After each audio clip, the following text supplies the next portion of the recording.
Welcome to మాస్టర్కి TV. ఈరోజు పవన్ కళ్యాణ్ పిఠాపురం మండలంలో ఉప్పాడలో జరిగినటువంటి ఒక వారాహి సభలో మాట్లాడుతూ ఉన్న సమయంలో అభిమానులు ఓజీ ఓజీ అంటూ అరవడం జరిగింది.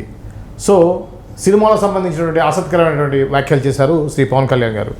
సో ఆ విషయం గురించి మాట్లాడడానికి మన స్టూడియోకి వచ్చారు శ్రీని క్రిటిక్ దాసరి విజ్ఞాన్ గారు. వారితో మాట్లాడి మరింత డీటెయిల్ తెలుసుకునే ప్రయత్నం చేద్దాం. విజ్ఞాన్ గారు, సినిమాకు సంబంధించి మీరు గతంలో చాలాసార్లు చెప్పారు పవన్ కళ్యాణ్ రాజకీయాలు ప్లస్ సినిమాలు బ్యాలెన్స్ చేయడం కష్టం, ప్రొడ్యూసర్లు ఇబ్బంది పడతారని. ఈరోజు జరిగినటువంటి సంఘటనని మీరు ఏ విధంగా చూస్తారు?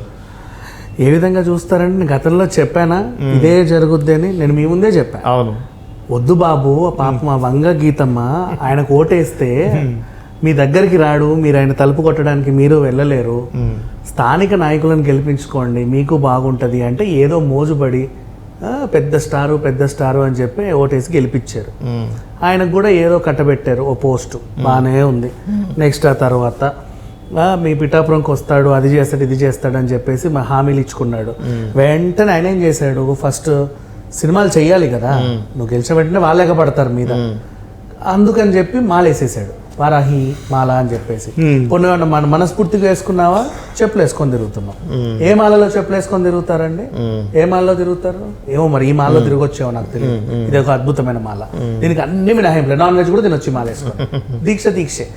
సరే, ఇలా మాల వేసుకొని వాళ్ళకి చెప్పావు నేను మాల్లో ఉన్నాను, నన్ను డిస్టర్బ్ చేయకండి, ప్రజెంట్ జనాల్లో తిరగాలి అని ఒక గెటప్ స్టార్ట్ అయింది. ఇప్పుడు ఆ గెటప్ వేసుకొని మొత్తం ఊరూరా తిరిగేస్తున్నావు, బాగానే ఉంది అంతవరకు. హడావిడిగా అన్ని, అంటే విషయం తక్కువ హడావిడి ఎక్కువ ఉంటాయి చూసావా.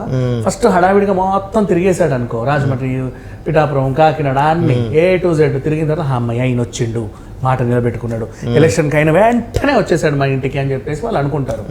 ఆ తర్వాత నేను షూటింగ్కి వెళ్తానండి కొన్ని రోజులే, జస్ట్ మళ్ళీ వచ్చేస్తా అంటాడు. ఇంకా కొన్ని రోజులు, మళ్ళీ 4 ఏళ్ల వరకు మీకు రారు.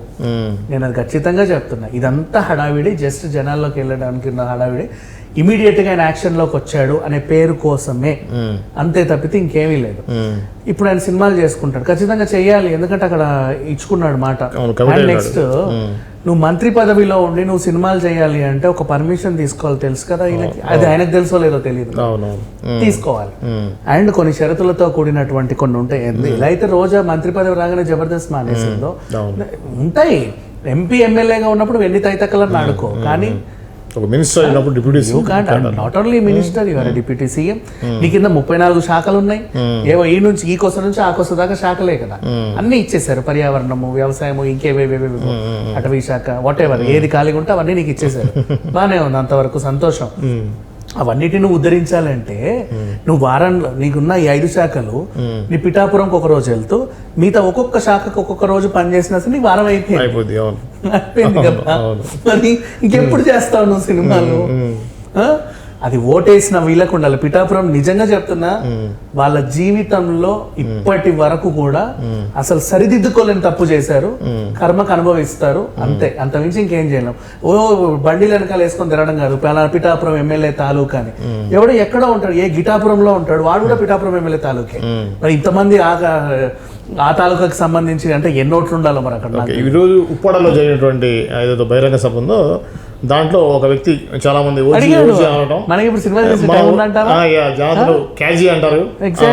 ఎగ్జాక్ట్లీ నువ్వు ఆ డైలాగ్ చెప్తామనే కదా అంతకుముందు వాళ్ళందరూ అన్నారు. కాకపోతే వాళ్ళు వైసీపీలో ఉన్నారు, మీకు వైసీపీ నచ్చలేదని వాళ్ళను గెలిపిలా. ఒక్క క్యాండిడేట్ మీ పిఠాపురంలో మళ్ళీ ఆవిడకి ఓటేసేస్తే సిట్టింగ్ ఎంపీ అనే కదా ఎంతో కొంత ఉద్ధరించేది మిమ్మల్ని. పిఠాపురం కర్మ, ఎవ్వరేమి చేయలేదు, అంతే. చాలా ఎక్స్పెక్టేషన్ లో ఉన్నారు, ఏమీ అవ్వదు, ఎన్ని ఎక్స్పెక్టేషన్ ఏమీ అవ్వదు. ఇప్పుడు జస్ట్ ఇదంతా హడావిడి మాత్రమే. ఈ హడావిడి ఏం అవ్వదు. ఈయన ఏ నిర్ణయాలు తీసుకున్నా, ఎన్ని వరాలు ఇచ్చినా ఇంకొక దగ్గర ఉంటది ఈయన బటన్. చంద్రబాబు నాయుడు గారు డెసిషన్ తీసుకోకుండా ఏం అవ్వదు. మరి ఇష్టం ఉన్నట్టు యథేచ్ఛగా నువ్వు ఎన్ని ప్రకటనలు చేయి, ఎన్ని శంకుస్థాపనలన్నా చేయి, ఎన్ని గల్లీలన్నా తిరుగు, వాట్ ఎవర్ నీ ఇష్టం వచ్చినట్టు చేసుకో, కానీ వాళ్ళకి మాత్రం మంచి జరగదు నీ వల్ల. అది విషయం నీకు తెలుసు, వాళ్ళకి ఇంకా తెలియదు, తెలుస్తుంది దగ్గరలోనే. ఇప్పుడు పవన్ కళ్యాణ్ ఒకవేళ మీరు అన్నట్టుగా సినిమాలు చేస్తేనేమో ఇటు ప్రాబ్లం అవుతుంది, అదేవిధంగా ప్రజా జీవితంతో ఉన్నప్పుడు సినిమా వాళ్ళకి కూడా ప్రాబ్లం అవుతుంది కదా. దీన్ని మరి ప్రొడ్యూసర్స్కి ఎట్లా ఉంటుంది అంటారు? బ్లాక్మెయిల్ ఎట్లా? ఇప్పుడు జుట్టు నా చేతిలో ఉంది, మ్మ్. జనసేనకు సంబంధించిన వాడే సినిమాటోగ్రఫీ మంత్రి. మ్మ్. మీకు నేను ఇవ్వాల్సినవన్నీ ఇచ్చుకోవాలి, మీకు చేయాల్సినవన్నీ చేసుకోవాలి అంటే నేను ఎక్కడ తిరిగినా మీరు నన్ను అడగొద్దు. మ్మ్. నేను ఎప్పుడు వస్తే అప్పుడే షూటింగ్. మ్మ్. ఆ అంటావా ఊ అంటావా అంటే నీ జుట్టు నా చేతుల్లో ఉంది. మ్మ్. అది సంగతి, బ్లాక్ మెయిల్. అందుకని చెప్పి ఏరుకోరి సినిమాటోగ్రఫీ తెచ్చుకున్నాడు కందుల దుర్గేష్. మా మహానుభావుడు ఏం చేస్తాడు, ఇది చెప్పిందల్లా చెయ్యాలి. అది సంగతి. ఓకే, ఇది పవన్ కళ్యాణ్ ఈరోజు చేసినటువంటి ఏదైతే సినిమాల గురించి మాట్లాడారో దాని గురించినటువంటి వివరణ. మరో అంశంతో మళ్ళీ కలుద్దాం. అంతవరకు చూస్తూనే ఉండండి మాస్టర్ కీ టీవీ.